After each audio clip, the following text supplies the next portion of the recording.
예,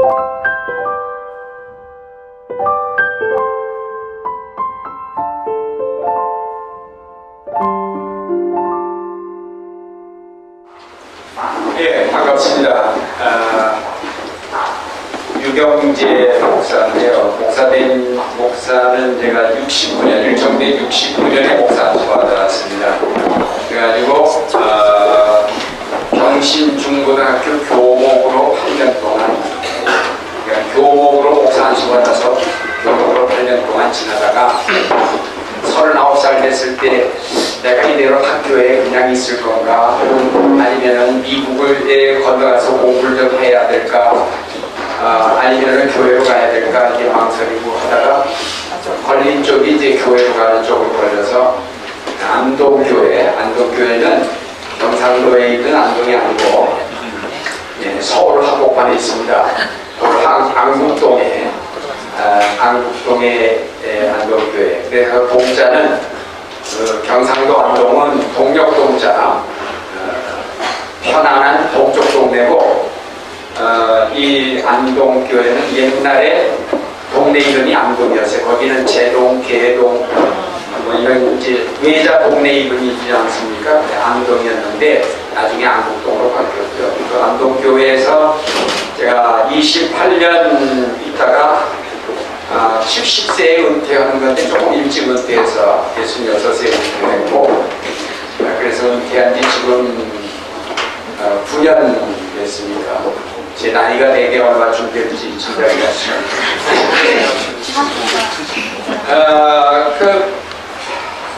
오늘 여기 나오라고 해서 이제 나와 보니까 우리 이 김정희 대표는 옛날부터 좀 알았고, 이 아버지가 목사님인데 김진택 목사님이라고 옛날부터 저보고도 이제 가까이 지내진 못했어요. 여기는 합동집이고 나는 이제 합동집인데 교단이 낳으면 자주 만날 기회가 없으니까 가까이 지내지는 못했지만은 잘 아는 사이였습니다. 그런데 그 아들하고 아들이라고는 미처 생각 못했는데 뉴스엔조이 처음 시작할 때부터 알게 되면서 오늘까지 만나게 됐고, 오늘도 이런 귀한 자리까지 초대를 받았습니다. 저희 가족은 딸 부자가 돼서 딸만 셋입니다. 딸만 셋이고 아들은 없어서 우리 김용민 같이 골치 아픈 아들을 알아서 다행이다라고 생각을 합니다만, 딸들은 그런 골치가 안 아픈가? 딸이 더 골치가 아프죠. 딸이 더 골치가 아파요. 나중에 이 얘기를 합시다. 그 정도로 제 소개하죠. 목사님은 서울대학 졸업 맡으셨지만 저는 지방대학 강원대학 졸업 맡았습니다. 목사님은 또 양반골에서 여기 안동 양반골에서 선비들 상류층하고 이렇게 목회하셨다면, 저는 또 청계 전하고 무시장에 있는 그 부분에서 서민들과 함께 이렇게 목회했습니다. 그 시골교회 7년, 또 홍익교회 33년에서 신학교 때부터 지금까지 40년 목회하다가 목사님처럼 저도 66세에 이렇게 조기 은퇴하고 지금 은퇴한 지 한 5년 되고 있습니다. 나이는 그 한국 나이로 72세고 그 큰 딸아이는 영국 브루노프에 가서 그 멤버로 살고 있고, 또 큰아들, 둘째는 엠넷의 김영범 PD였습니다. 네.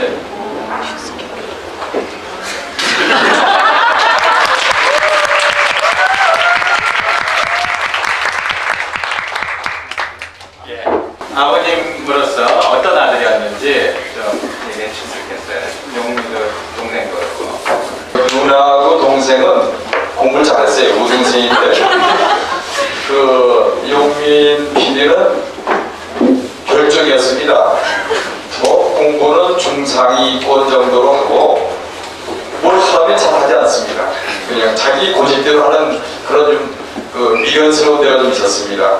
그래서 동생하고 같이 이렇게 피아노를 가르쳤는데, 피아노를 배웠는데 동생까지 최근이까지 다 했는데 하다 말고, 또 태권도도 같이 엄마가 시켰는데 하다 말고, 하겠어요. 근데 어릴 때부터 독특한 게 있었어요. 별종이라 해서 말을 참 어릴 때부터 잘했어요. 말을 잘하고 또 야구팀 하면 야구팀 타율까지 다 기억하고 또 자기가 중계 방송한다고 어릴 때부터 야당 복사하고 또 신문을 그렇게 열심히 읽었어요. 그 당시는 이제 조선일보를 읽었는데 저는 조선일보 보지도 않지만 조선일보 내가 보기 전에 다 봐보고 또 뭐 사설도 열심히 읽고 또 한 가지 독특한 거는 편집을 잘했어요. 고등부 페이지가 있었는데 워드 프로세스를 제가 설교를 위해서 썼는데 나는 알지 못하는 기능까지 다 알아가지고 그 편집을 했는데 얼마나 멋지게 편집을 했는지 제가 신학교 때 신학 춘추라고 그 패키지 편집장을 했는데 편집한 입장에서 보니까 기가 막혀요. 너무 잘했습니다. 그런데 그것 때문에 엄마한테 많이 욕을 먹고 또 몇 가지 맞고 하라는 공부를 하지 않고 아빠가 교회 가서 그 워드 프로세스 통해서 그 페이지 만들고 그런 독특한 면이 있었다 하는 것이 참 그래도 참 이렇게 오늘날 쓰임받게 되지 않은가 하는 생각을 가지면서 고마운 마음을 갖고 있습니다.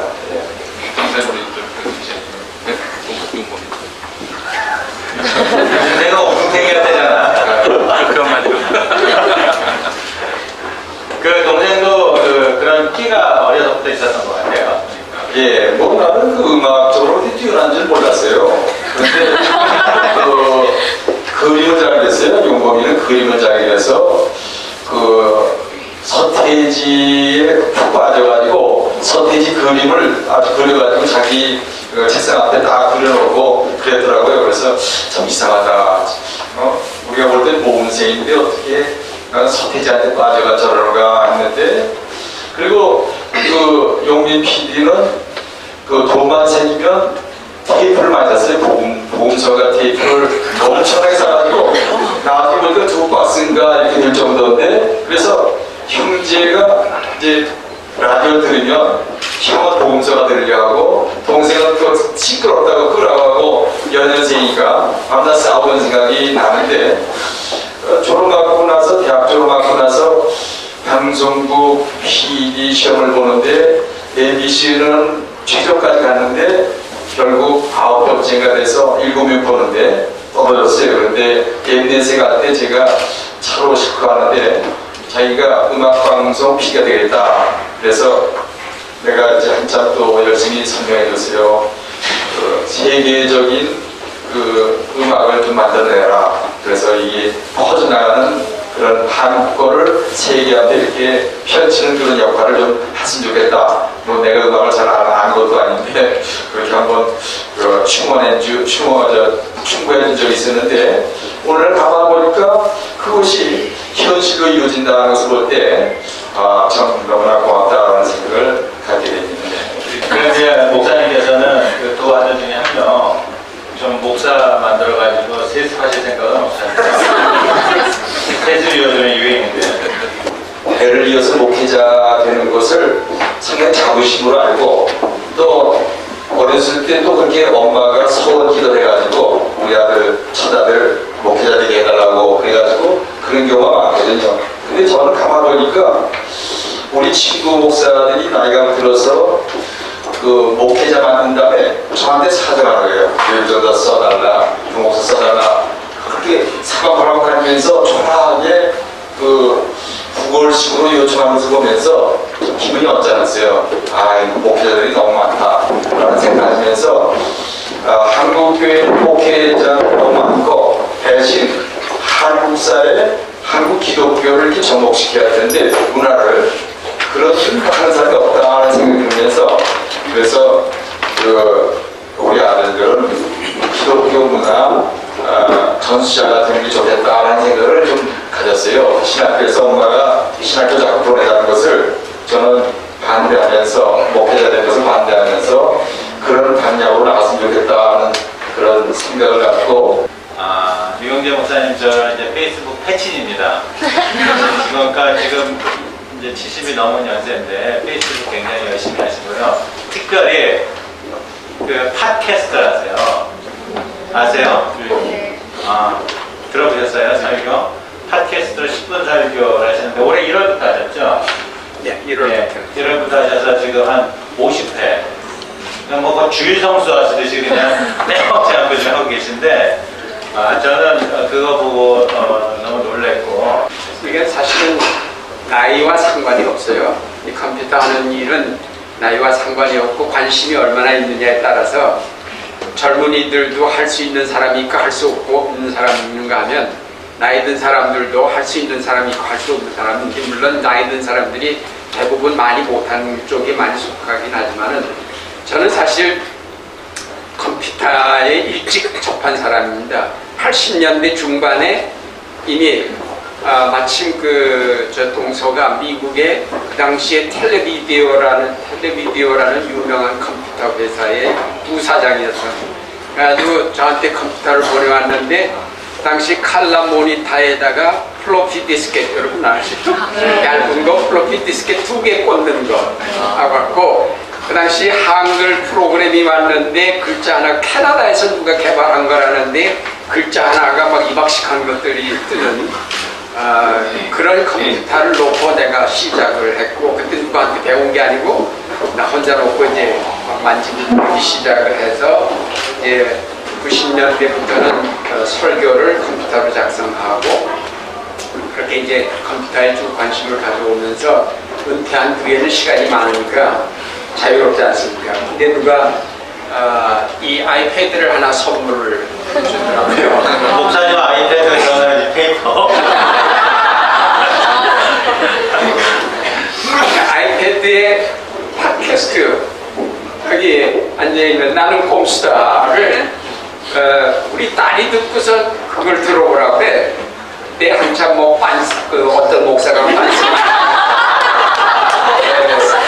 그 얘기한 거를 이제 재밌다고 나보고 들으라고 그래서 이제 사실 나는 꼼수다를 뭐 인터넷으로 이제 컴퓨터 이 데스크탑으로도 볼 수 있지만은 이거가 쉽더라고요. 그래서 이걸로 옆에다 놓고 이제 듣고 그러다가 보니까 목사들도 그 설교한 것들이 팟캐스트로 많이 올라와서 나도 할 수 있겠다 싶어가지고 컴퓨터를 뒤져가지고 인터넷을 뒤져서 어떻게 팟캐스트를 올리고 만드나 뒤져가지고 끙끙대면서 만들어서 작년 10월, 11월부터 시작해가지고 결국 1월 첫 주일부터 올리기 시작을 했죠. 제가 사실 기독교 방송 CBS에서 1980년 12월 언론 통폐합될 때부터 방송 설교를 시작했습니다. 그래서 22년 동안 10분 설교를 CBS에서 했죠. 그 경험도 있고 그래서 집에서 목사 설교가 사실 팟캐스트 들어오니까 나는 꼼수다 듣는데 너무 길어가지고 다 들을 시간이 없죠. 그러니까 중간중간 듣다가 이제 그만두고 그러는데 목사 설교 보통 20-30분 하는데 나도 안 들으니까 안 듣겠다 싶었는데요. 10분이면 혹시 들을 수 있겠다라는 생각이 들어서 10분짜리로 이제 줄여가지고 시작을 했습니다. 시작했는데 지금 54회까지 올라갔나 이제 그런데요. 주변의 반응은 어떠실 것 같아요? 반응은 잘 모르겠어요. 우리가 어떻게 뭐 이 나는 꼽스타처럼 뭐 유명한 것들 아니고 그래서 나는 부지런히 페이스북에다가 오늘 올렸다, 뭐 올렸다 이렇게 자꾸 올리죠. 그런데 페이스북 좋아요 누르는 사람 보니까 15명 꼭 같아요. 15명이나. 네. 그렇지, 15명이나 되거든요. 근데 이제 가만히 이렇게 들어보니까는 그 CBS 방송할 때 매주일 아침, 화요일 아침 6시에 10분 동안 나가는데요. 방송 관계자들 얘기가 아무리 안 좋은 프로그램도 100만 명이 듣습니다 그러더라고요. 그래서 깜짝 놀라가지고 야, 내가 100만 명에게 설교한다라는 생각이 들더라고요. 근데 사실 가다 보면은 인사하는 사람이 많아요. 방송 설교 잘 들었다고 하는 인사하는 사람들을 꽤 만나게 돼요. 그래서 나는 꼭 이 팟캐스트도 몇 명이 듣는지 모르겠지만 가끔 인사를 받아요. 목사님 그거 듣고 있습니다. 그런 인사를 받는 거 보니까 몇 명이 듣든 좋다 이거죠. 중요한 건 나니까 내가 재밌어요. 내가 재밌고 내가 계속 할 수 있다는 것 자체가 아주 중요하다 생각해서 아주 열심히 하고 있습니다. 목사님도 반응을 보이려면 그 안티가 많아야 됩니다. 안티가 많이 나오면 옹호하는 사람도 나오고 그래서 논쟁이 붙어야 되는데 목사님 설교에서 뭐 막말이 나올 리도 없고 그렇다고 해서 뭐 무슨 강렬한 이야기들이 나올 상황은 없지만 이름 없는 다수라고 하지 않습니까? 조용히 듣고 그 반응을 안 보여도 뭐 마음으로 전하는 그런 분들이 많이 있을 거라는 생각이고 설교 프로에 그랬으면 좋겠어요. 예, 그 사실 목사들의 이 설교는 사실 사건이어야 돼요. 목사 설교가 한번 나가면은 지금 말한 대로 아니다 그거 아니다 라고 생각하는 사람이 있고 그거 맞습니다 라고 생각하는 사람이 있게 마련이면은 그 설교는 잘된 설교예요. 예? 물론 설교가 모든 사람들이 다 아멘하고 받아주면 제일 좋지만은 옛날에 유명한 예언자들도 그 예언자의 예언을 제대로 들어준 사람이 별로 없었어요. 대부분 안티였어요. 대부분 안티였는데 그리고 안티 정도가 아니라 도망된 게만 됐으니까 그런 정도였으니까 설교라는 게 결코 간단한 사건은 아닙니다. 예. 사건이 되는데 요즘 설교들이 좀 사건이 아니고 그저 물에 물 탄 듯 그랬어서 물에 물 탄 거는 틀린 건 아니죠. 물에 물 탔기 때문에 그런 아무 반응이 없는 거예요. 물에 뭐가 다른 게 들어가야 반응이 생기는데 반응이 없는 그런 설교들이 너무 많은 게 문제라고 생각합니다. 예, 낙곰수를 저는 보통 차에서 많이 들어요. 그냥 들으면 왠지 좀 너무 시간이 많이 뺏기니까 차 타고 가면서 이제 다운받아가지고 차 타고 가면 상당히 시간이 빨리 가요.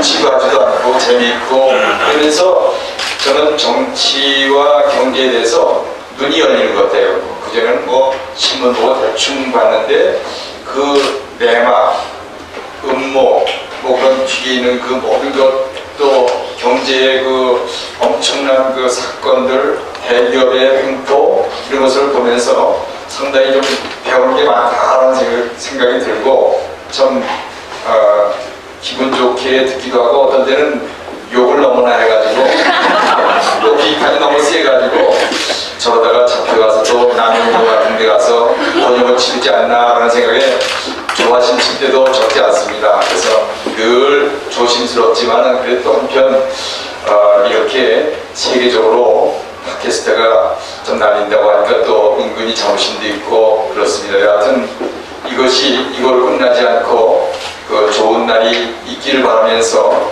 기대하는 마음으로 듣고 있습니다. 아까 그 유경재 목사님 말씀에서 좀 더 이어가자면은 이제 어려서부터 재밌는 말을 많이 하다 보니까 듣는 사람들의 어떤 그 뭐랄까 흥분, 즐거움을 배가시키기 위해서 말이 점점 이게 세지고 독해지고 강해지다 보니까 8년 전에는 저희 막말수준의 얘기를 왔는데 그 뒤로는 열심히 공부를 하고 또 이래저래 책도 보고 또 수련도 쌓고 그러다 보니 거기서 쌓여있는 그런 어떤 지성의 그런 영향으로 충분히 파워를 할 수 있는 그러거나 말거나 선생님한테는 8년 전 이야기가 더 많이 올라가서 굉장히 고생을 좀 했는데 하여튼 저는 또 대학원에서 이렇게 공부를 하면서 느낀 건데 또 장정일 선생님이 이제 선거 직후에 또 하셨던 말씀이 있는데 그 말은 제한을 둬서는 안 된다. 주먹으로 나가고 말을 억누르고 말을 회수하고 말을 또 이렇게 제약하는 그런 와중에 폭력으로 이게 맞으면 누르면은 비켜서 나간다는 거죠. 풍선 효과 같은 것들이 발생한다는 건데 그런 의미에서 본다면은 사실은 뭐 말의 품위, 말의 어떤 그런 경, 말의 어떤 뭐 예절 이런 것들도 상대방의 어떤 표현의 자유를 누르는 문화 같은 것들은 것이 아닌가. 예, 큰 딸은 이제 이화대학교 때부터 IBF 그 이제 멤버로 그 나중에는 그 거기도 사회 참여냐 아니냐 때문에 IBF고 한기현하고 갈라졌습니다. 그래서 딸이 그 한기현 멤버로서 나중에 또 그 학교 졸업 맡은 다음에 거기 또 간사 일도 하고 또 사이도 건국대 간사하면서 둘이 이제 결혼하게 되고 그러다가 그 손녀 중에 장애자가 하나 생겼어요. 뭐 이제 발달 장애가 생기면서 그래서 그 아이 때문에 너무 고생하면서 그러다가 그 영국 부도포에서 이제 이렇게 멤버가 될 수 있는 그런 기회가 생겼어요. 박도 목사님, 최인태 목사님이 소개해서 그곳에 가서 처음에는 한 1년, 2년 동안은 이렇게 유심히 견습을 시킵니다. 그래서 우리 멤버가 될 수 있는가 없는가 해서 그거 다 이제 통과된 다음에 멤버가 돼서 지금 거의 이제 10년 정도 이렇게 돼가는데 그래서 그 자녀가 4명이고 그래서 거기 멤버가 돼서 한국 사람들이 1년에 한 1000명 정도 이렇게 방문한답니다. 그래서 그분들 다 또 이렇게 공장 소개하고 또 그 생활을 소개하고 그런 역할을 많이 하면서 박원순 시장도 나름대로 이렇게 보람을 느낀다고 그렇게 있습니다. 그 앞으로 이제 뭐 한국 그 지부 뭐 그런 걸 글쎄요, 여건이 되면 그 한국에 나와서 부도포 공동체 한번 만들고 싶다는 그런 마음이 있는데 이 공동체가 제일 힘든 것 중에 하나가 자립하는 것입니다. 한국에도 공동체가 적지 않았는데 대부분 그 농업을 중심해서 뭐 태백 뭐 이런 농업을 중심해서 하다 보니까 다 실패하고 그래서 멤버들이 다 흩어지는 경우가 많은데 그래서 그 영국 부도포는 그 가구 공장을 합니다. 그래서 누구든지 거기 방문한 사람들도 8시간 가서 일해야 되는데 그래서 그 공장이 성공하면서 그 공동체가 한 300명 정도가 살 수 있는 그런 공간도 생기고 아이들 다 교육시키고 그러니까 가능한데 한국에서는 그 공동체 그 성공한 공동체가 별로 없는 것 같아요. 그래서 아직 여건이 마련되지 못하고 또 이 기부 문화가 좀 익숙해져야 하는데 자기 자산을 내놓는다든지 또 기부하는 그런 문화가 생겨져야 그런 공동체도 얼마든지 자립하고 운영이 되는데 그런 면이 좀 한국 사회는 아직도 성숙하지 못한 것 같아요.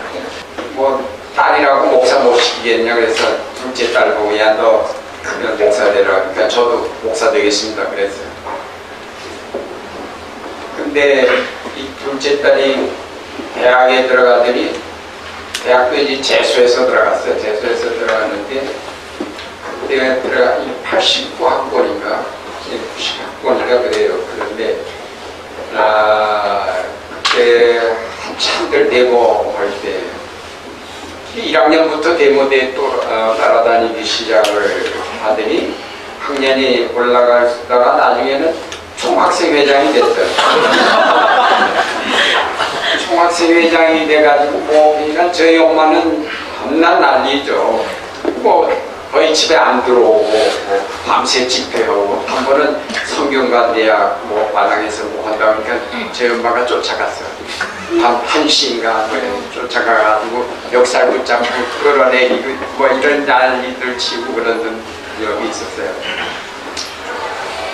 그렇게 해서 이제 운동권, 소위 말하는 운동권에 속했는데 한 번은 왜 여러분 기억나실게 그 몇 년도인지 연세대학 안에 왜 몰려 들어가서 그 안에 이제 모두 피해고 밖에는 둘러싸고 그 안에 한총련사 한총련 네.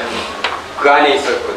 그 안에 있다가 도망쳐 나가서 담 넘어가서 도망쳐 가지고 도망다니다가 얼마 전에 몇 년 전인가 한 10년 전에 또 뚫렸어. 뚫려가지고 나중에 또 뚫려서 재판을 받고 결국 집행유예로 나왔지만 3개월 동안 감옥에 가 있었어요. 구치소에 가 있었습니다. 구치소에 가 있다가 또 용산 참사 사건 때 뭐 큰 집회하면서 사회를 하다가 또 걸려가지고 집행유예.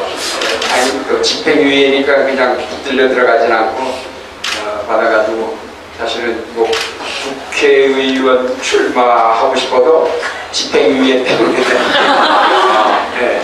정봉주의처럼. 네, 그러니까 맞아요. 그러니까 그런 딸인데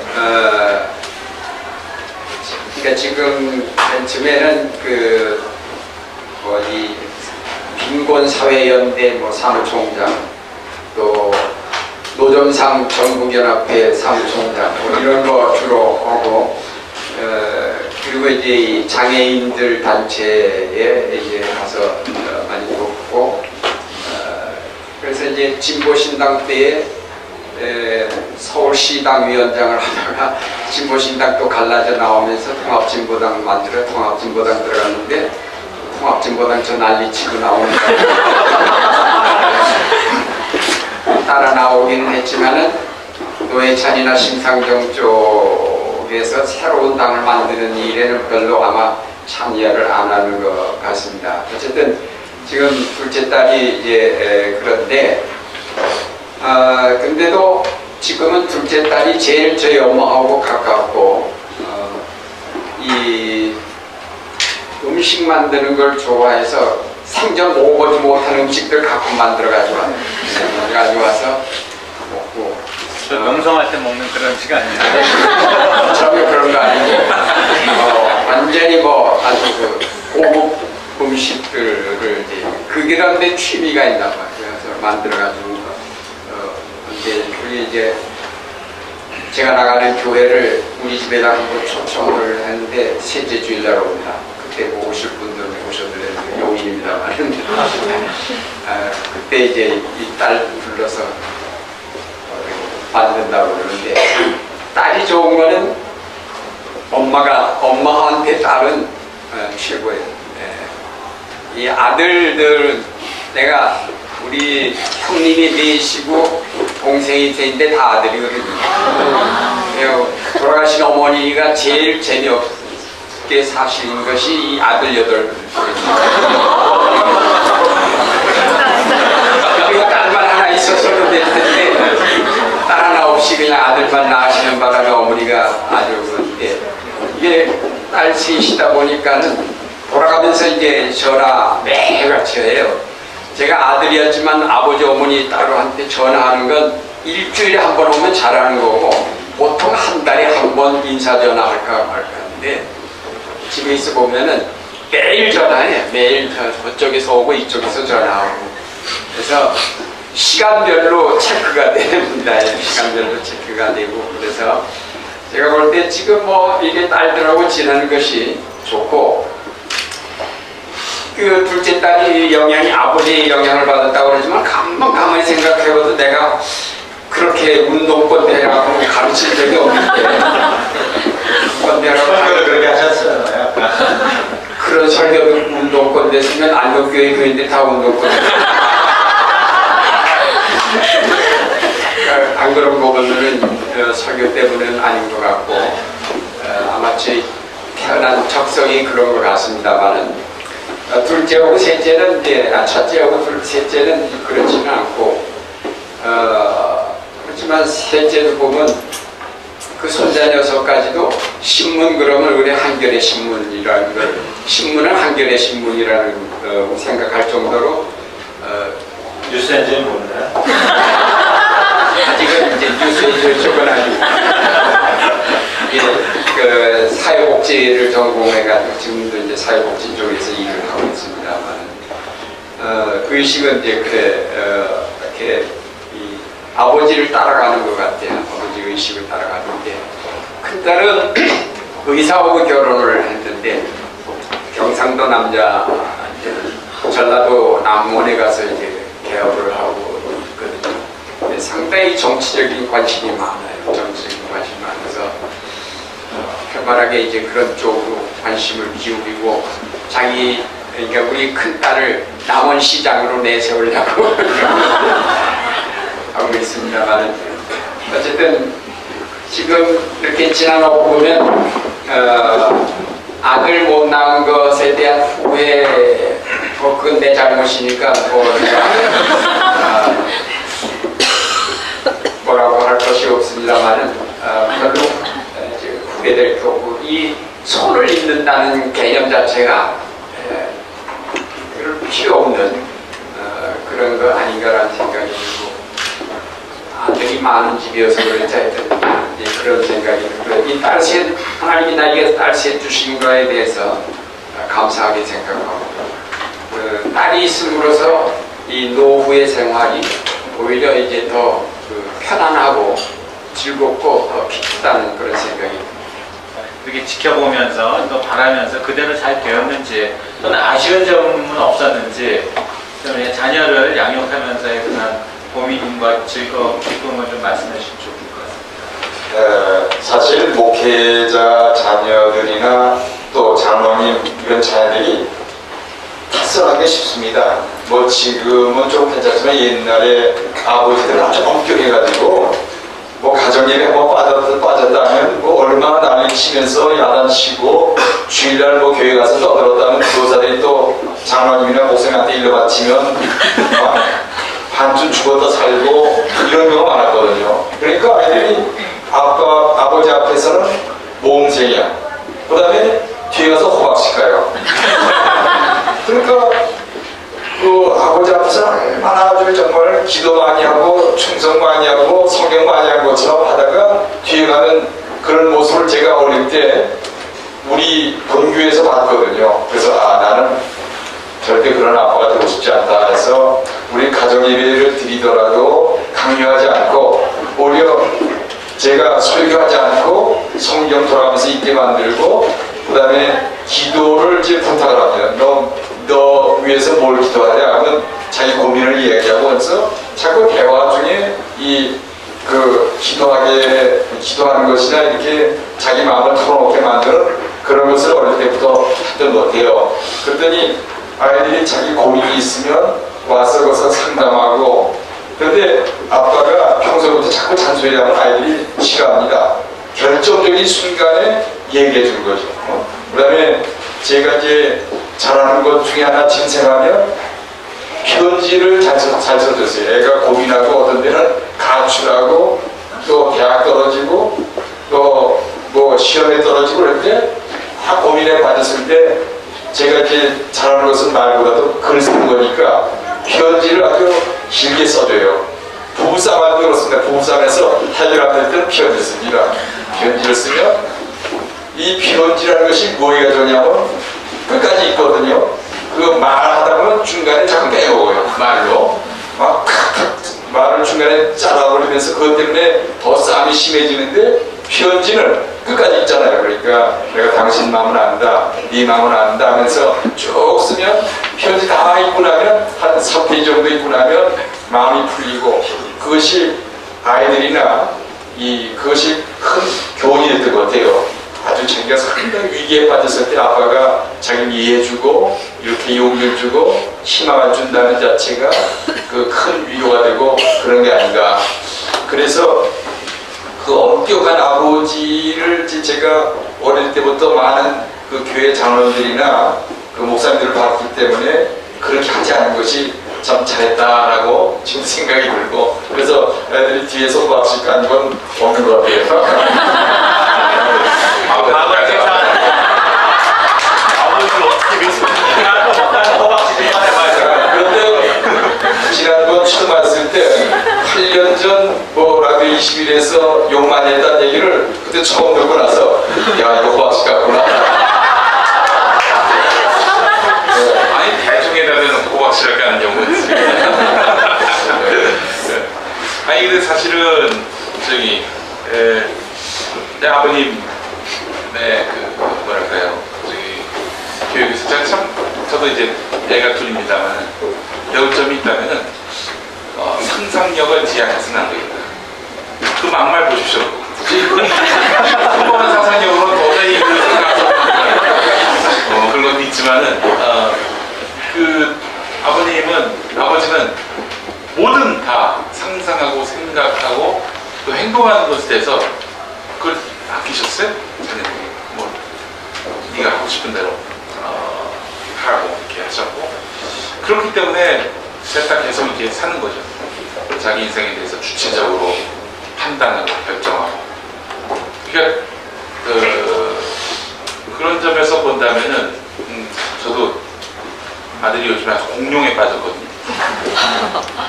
뭐 티라노사우루스니 트리케라톱스니 뭐 듣도 보도 못한 그런 공룡 이름, 그런 공룡 이름을 막 들춰내면서 왜 꼬리가 뭐 날카롭냐, 어떻게 알아 내가. 처음에는 좀 거짓말로 했죠. 자기를 보호하기 위해서 육식동물의 특성이 그렇다고 했는데, 요즘에는 네가 생각하는 것이 옳다. 이게 뭐 아는 게 없으니까. 자녀가 상상하는 데 있어서 뒷받침을 해주거나 아이디어를 주거나 혹은 해당하는 뭐 동영상이나 이미지를 보여준다든지, 그렇게 네가 생각하고 또 흥미로워하고 너의 기호라 생각되는 것들에 대해서 내가 적극적으로 이제 말하자면 뒷받침을 해주겠다는 그런 마음을 갖게 한다면은, 또 아들이 공부는 잘 못할지언정 그래도 그 상상력이 하나의 삶의 자산이 되지 않을까. 우리가 그 교회에 부임했을 때 교인 장년 교우가 50명분이 안 됐어요.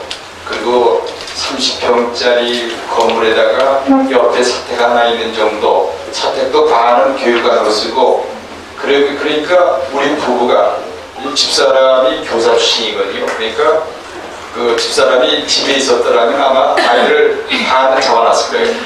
근데 부부가 교회 성장을 해서 허문다 돌아다녀요. 멀리 봉천도까지 신방하고, 그러니까 그동안 아이들을 방목하는 거예요. 자기 마음대로. 그리고 이제 말했지. 그런 속에서 아이들이 오히려 자유롭게 상상력을 키우고 아마 자기 취미 활동하고 건조하게 태어난 게 아닌가, 이런 생각 좀. 목사 가정에서 이렇게 땅따가 하나 이렇게 막말꾼이 나올 수 있느냐 이렇게 생각하실 수 있겠지만은, 제 아버지가 그 텔레비전을 참 좋아하셨습니다. 그 코미디 프로그램을 너무너무 좋아해요. 그러니까 그걸 제가 같이 보면서 그러니까 아버지가 지금이야 이제 근엄하시고 뭐 하여튼 그 중후하신 부분이 있지만은, 청년 때는 얼마나 이 농담도 잘하시고 아주 뭐 여러 가지로, 또 성 가지고는 이제 농담을 안 하시지만 사실 똥 가지고 있는 굉장히 잘하셨어요. 그래가지고 그런 것들도 실은 저희들에게 그런 영향을 했습니다. 아버지 어머니가 우리들 보고 공부해라, 뭐 이거 해라 저거 해라가 할 결론이 없었어요. 뭐 많으니까 이런저런 놓고서 뭐 이거 공부해라 이렇게 하고 치거나, 또 학부모라고 해서 뭐 학교에 찾아오신 적이 있거나 뭐 그런 적이 한 번도 없거든요. 졸업식 때에 오신 적도 거의 없었던 것 같아요. 없었던 것 같고, 별로 기억이 안 나는 거 보니까 어머니 아버지가 나 중학교 졸업한다 뭐 고등학교 졸업한다고 그래서 와서 사진 찍고 그런 기억이 없어요. 사진도 없고. 그런 거 보면은 그 당시는 그냥 가만 내버려둬도 저희들이 알아서 다 컸다. 그렇게 자랐기 때문에 우리 이제 딸들이지만 이제 딸들에 대해서도 저는 유독 좀 자유롭게,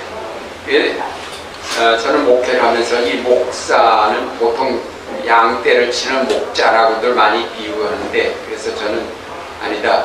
나는 내 가족도 잘 거느리지 못하는데 어떻게 수백 명의 교인들을 다 치느냐. 나는 목자가 아니니까 나한테 와서 뭐 신방 와라 이거저거 하라 그러지 말고 하나님한테 직접 가라. 이렇게 이제 목회를 했어요. 마찬가지로 아이들도 제가 이제 기도를 그렇게 합니다. 하나님이 알아서 키워주십시오. 내가 어떻게 할 수 없습니다. 내가 어떻게 할 수 없고 하나님이 알아서 해주십시오. 근데 이제 저희 집 사람은 강남옵니다. 공부해라. 안 들어오면은 쫓아나가고, 뭐 한 번은 큰 딸이 저기 어디죠? 전라도 저기 어느 섬, 유명한 섬인데 하여튼 청년들하고 갔어. 이거 조그만 섬이었거든요. 독일도 네, 보길도. 같이 갔다 오네. 근데 엄마한테 얘기를 안 하고 간 거예요. 그러니까 엄마가 그 보길도까지 혼자 쫓아가세요. 혼자 쫓아가서. 아니, 우리 집사람은 완전히 이 길로는 완전히 제로야. 서울 시내에서도 밤낮 헤매는 사람이야. 지하철에 들어갔다 나오면은 동서남북을 몰라오는 사람이에요. 그런 사람이 딸을 생각하면서 보길도까지 밤중에 뛰어갔어.